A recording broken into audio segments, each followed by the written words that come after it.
set her pure white skin glowing. Her hair was gold, the curls of it glinting against her headdress. The gown, her bearing, the jewels that were sparkling at her throat, on her fingers, told him she was a lady of some means and fashion. He thought, in the dim light of the public house, she was like a flame that burned at shadows. 2 servants had arranged for a private room for her to sup before she swept in, and simply by being had silenced the talk and the music.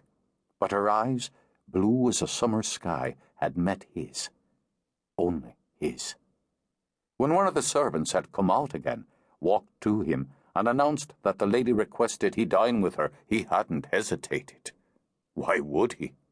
He might have grinned at the good-natured comments of the men he was drinking with, but he left them without a thought. She stood in firelight and candlelight, already pouring wine into cups. "I'm so glad," she said, "you would agree to join me. I hate to dine alone, don't you?" She came toward him, her movements so graceful she almost seemed to float. "I'm called Lilith," and she handed him wine. In her speech there was something exotic, some cadence of speech that hinted of hot sand and riotous, blooming vines, so he was already half seduced and completely enchanted. They shared the simple meal, though he had no appetite for food. It was her words he devoured. She spoke of the lands to which she had travelled, those which he had only read of. She had walked among the pyramids, she told him, in the moonlight, had ridden the hills of Rome and stood in the ruined temples of Greece. He had never travelled beyond Ireland, and her words, the images they invoked, were nearly as exciting as she herself. He thought she was young to have done so much, but when he said as much, she only smiled over the rim of her cup. "What good are worlds," she asked, "if you don't make use of them? I'll make use of much more. Wine to be drunk, food to be tasted, lands to be explored. You are young," she said, with a slow and knowing smile, "to settle for so little. Have you no wish to see beyond what you have seen?" "I thought perhaps to take a year when I'm able to see more of the world." "A year?" With a light laugh, she snapped her fingers. "That is a year. Nothing. A blink of time. What would you do if you had an eternity of time?" Her eyes seemed like depthless blue seas as she leaned toward him. "What would you do with it?" Without waiting for his answer, she rose, leaving the trail of her scent behind as she walked to the small window. "Ah, the night. It's so soft, like silk against the skin."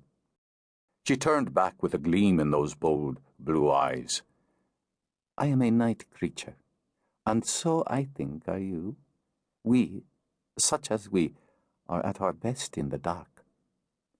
He had risen when she did, and now, as she came back to him, her scent and the wine swam through his senses, and something more, something thick and smoky that hazed over his mind like a drug. She tipped her head up and back, then laid her mouth over his. "And why, when we're best in the dark, would we spend the dark hours alone?"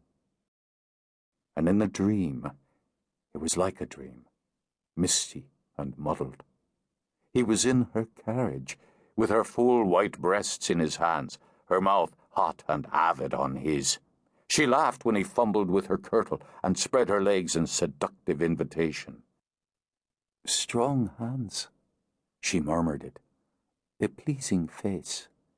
It's what I need and take. Will you do my bidding?" With another light laugh, she nipped at his ear. "Will you? Will you, young, handsome Cian with the strong hands?"